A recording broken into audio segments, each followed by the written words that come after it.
Mode tree op as een krachtige sielkundige instrument vir vrouwen, wat direct beïnvloed hoe hulle self en hul vermoëns beskou. Wanneer een vrou een uitrusting dra wat bij haar identiteit pas en perfect pas, kan dit soos een wapenrusting optree, onzekerhede verminder en haar bemagtig om ruimte op te neem en mag te projecteer. In die nastrewing van liggaamsaanvaarding en selfliefde is dit noodzakelijk om die impact van kleren op ons selfvertrouwen en welstand te erkennen. In die nastrewing van liggaamsaanvaarding is dit noodzakelijk om maatskaplike modelreels en normen uit te daag wat bepaal hoe ons moet aantrek. Om ons liggame te omarm beteken om die vrijheid te omarm om te dra wat ons gelukkig maak, en arbitraire riglyne wat ons selfuitdrukking beperk, te ignoreer. Deur vry te breek van die beperkings van modeverwachtingen, maak ons onsself oop vir 'n wêreld van moontlikhede en bemagtig ons ander om diezelfde te doen.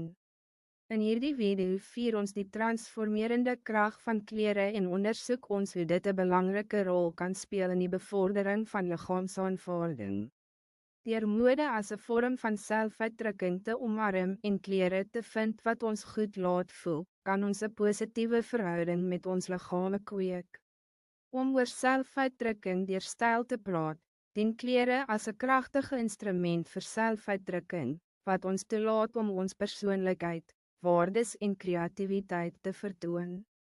Wanneer ons aantrek op een manier wat ooreenstem met ons authentieke self, skep ons 'n gevoel van harmonie tussen ons innerlijke en uiterlijke wêrelde.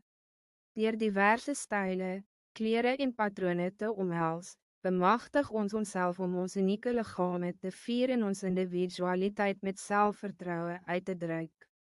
Om zelfvertrouwen te verbeteren, het die rechte uitrusting die merkwaardige vermoë om ons zelfvertrouwen te versterken. Wanneer ons kleren dra wat ons goed laat voel, straal ons 'n positieve energie uit wat ons algehele perceptie van onszelf beïnvloed. Of dit nou 'n pasgemaakte pak, 'n vloeiende rok of 'n gemaklike jeans is, om kleren te vind wat ons liggame vlei en ons beste eienskappe uitlig, kan ons help om ons unieke fysieke aard te omhels en te waardeer.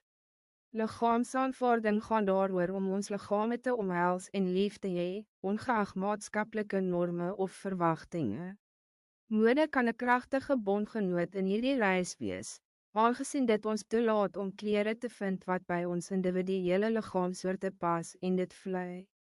Deur inclusieve handelsmerke, diverse modellen en liggaamspositiewe modebewegings te omarm, bevorder ons 'n kultuur van aanvaarding en vier ons die skoonheid van alle liggaamsvorms en groottes. Om gemakkelijk te voelen in ons kleren is een belangrijke aspect van liggaamsaanvaarding. Wanneer ons gemak prioritiseer, skep ons 'n ruimte waar ons liggame vrijelijk kan beweeg en zonder beperkings kan bestaan. Hierdie klem op welstand stel ons in staat om op die vreugde en ervarings van die lewe te fokus eerder as om op enige vermeende foute te fokus.